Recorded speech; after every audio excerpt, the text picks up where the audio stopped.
Hello, everybody. I'm Ajimanja Sante Goodman, and I am the president of Black Advancement Incorporated. I'm joined today with the council vice president, Kavonte Duckett. How you doing today, sir?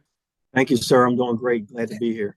I'm glad to have you here, man. Glad to have you here. But before we get into why the vice president is here today, let me first tell you what Black Advancement is all about. Black Advancement is a nonprofit organization that seeks to combat problems within the Black community through action and dialogue, this being the action portion. So the reason why we are here today and why we have the vice president, the council vice president, Frederick, here today is because we started an initiative called the Local Political Awareness Initiative, pretty much. And the whole impetus behind this is to have Black people be more involved with their local politics, as far as not only going out to meetings and things of that nature, but also understanding the roles and the people and the people who are in these places within their local government and their responsibilities. So we created a booklet that you'll probably see running on YouTube when you watch the actual YouTube footage. But as a part of that solution, we said, why not do the next best thing? Why have people read it when we can talk to an actual politician who does this kind of stuff? So that's how we had Kavonte Duckett here today. And this is where we're at. Man, are you ready for this interview or what, man? I am. Let's get started, my friend. Let's do it. All right, then. Question number one. What is your position and what is its primary function, and how are those functions executed? Thank you for the question. So I'm the vice president of the Frederick County Council. The county council is the legislative body of Frederick County government. We hold all legislative powers under Maryland law. The county council acts on the proposed budget from the county executive. Once elected, we elect a council president and council vice president, and they serve on a 2-year basis. And so we'll have another election coming up next year. The council confirms all executive appointments from the county executive. We engage with an independent auditor.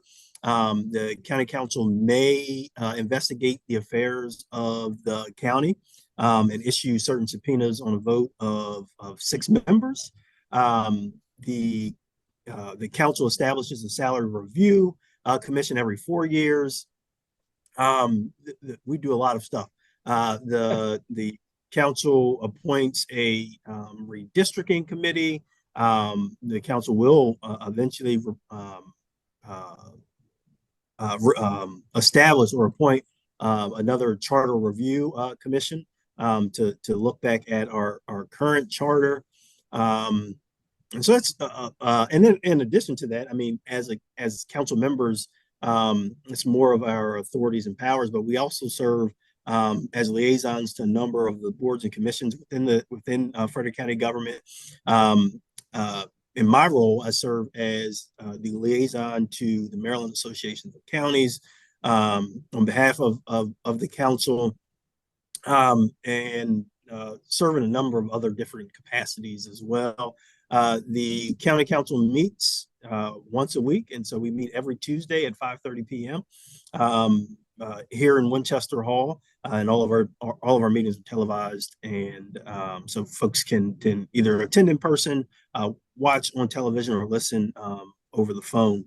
So it's a little bit about the council and some of the things that we do. Okay, indeed. Question number 2. Under what circumstances should someone contact your office, and how would they most effectively do so?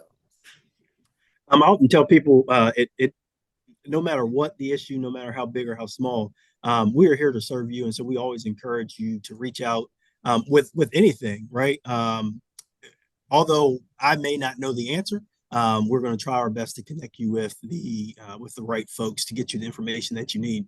And that's really the role of any elected official. We're that almost that in between, or that the in between to get you the information that you need. And so anyone interested in reaching out to myself, my email is kduckett, DUCKETT, at frederickcountymd.gov, and it's all one word.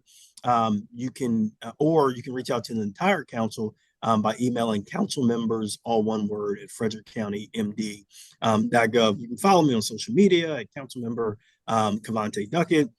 You know, you can like my personal page if you so wish.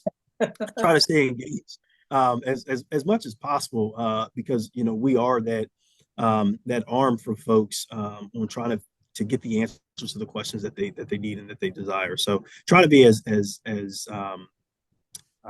as I guess reachable as possible. Indeed. Question number 3. How does what you do impact lives on a local level? Prior to coming on today, I was out at Oakdale High School talking to one of their history classes, and it's very important that folks know that everything that we do happens at the local level. Oftentimes, we look at national politics and everything that goes on there, but this is really where the rubber meets the road. I mean, this is where we set your tax rate, we fund the school system. And so where your everyday dollar goes is within county government. And what folks often, I won't say don't know, but the legislative arm of the government is one of the strongest forces in our government. And so this is where the local law is established.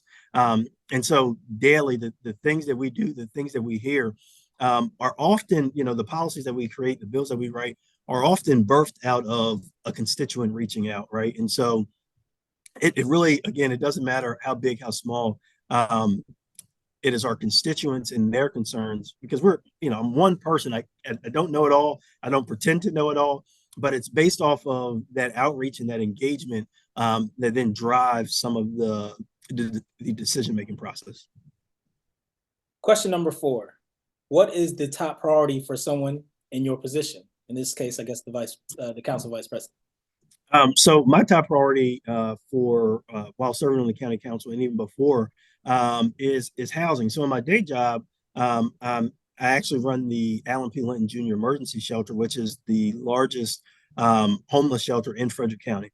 And so housing is definitely number one on my list. I tell people all the time that it is a basic necessity that everyone deserves.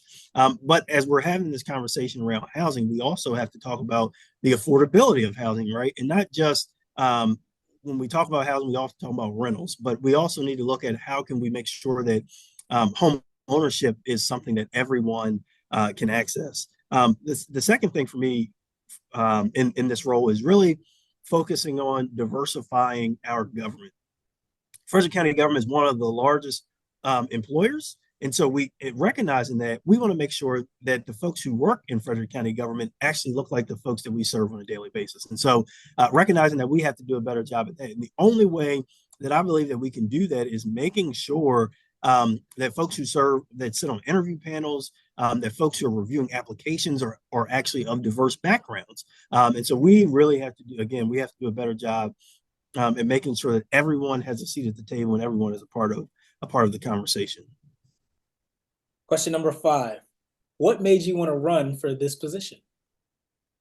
So, I am the first person of color to be elected to county government in Frederick County's 275-year history.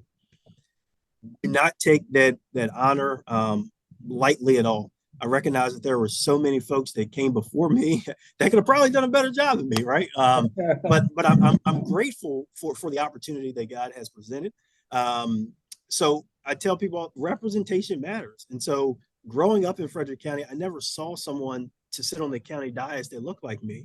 In 2019, I had my son, and so I wanted to make sure that he got to see someone in a place and in a space that they often say, is untraditional, if you will. And so I have spent it's my first, going into my second year on the council. I spent my first year making sure that I was bringing students in from, FCPS, the Jack and Jills, so that they can see Winchester Hall, because oftentimes we don't even get invited into the space. And so making sure that they know, how local government operates, what the county council is, in addition, and exposing them to even, the Board of Aldermen and to City Hall, to make sure that they understand that eventually one day, should they desire to serve in this capacity, it is something that they can do and they will succeed in. So in 2018, I first ran for office and I lost. Out of the 5 candidates, I ran at large for the county council. Out of the 5 folks in that race, I finished number 3. Beat myself up, I cried a whole lot. Let's be honest, no one likes to lose a campaign. But I tell people all the time, in that place in my life, I wanted to be elected so bad. I was ready to be elected, but I wasn't ready to serve. And I believe in my time from 2018 to running again in 22, that prepared me to be able to serve, and to serve with my whole heart. And so that's how I got here. And I'm just glad to be able to be a voice for those in Frederick County who have been left out of the conversation for far too long. Fantastic answer. Last question already.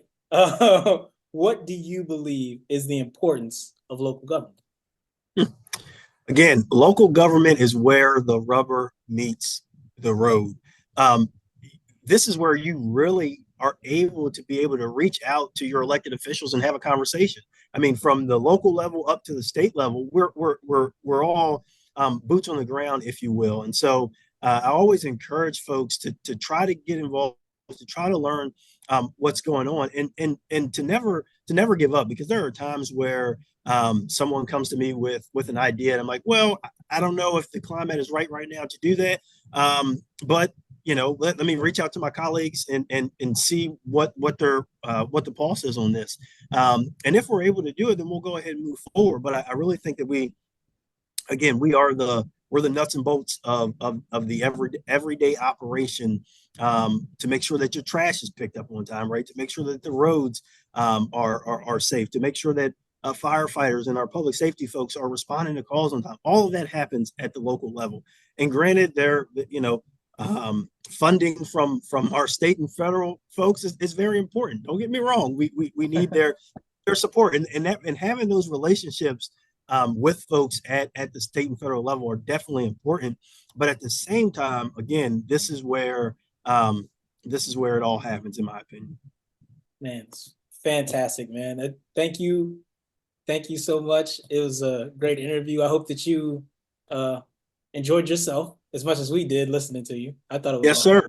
Yes, sir. I appreciate it. And I will. One thing that I did forget, the county council is a part-time position, right? Oh. So I still have a full-time job. I still have a full-time job, but I do this on a part-time basis. Although it feels like I actually do it on a full-time basis. And so the council members are paid $35,000 a year to serve. And so just so that everyone is aware of the process, we serve for 4 years. You can serve up to 3 consecutive terms. And so anyone interested in running and serving, I welcome to have those conversations with you. There are, and I should have said this in the beginning, and I apologize. But no, you're good. Keep going. There are 7 members who serve on the county council. 5 of us represent a district, and then 2 are at large. And so I represent District 4, which is the eastern part of the county. And so again, anyone interested, there are 2 individuals on the council right now who won't be able to run for another term because they're term limited, and they serve for those 3 consecutive terms. It's in district. I'm not even going to say the district because I'll probably get them wrong. But I want to say it's in District 1 and in District 3.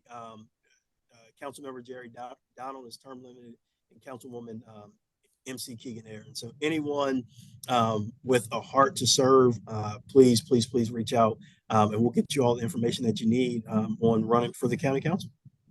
Fantastic. Vice, we appreciate you. Yes, sir. Yes, sir. Thank you, man. We'll talk soon. Most definitely. And for everybody else, peace and advance.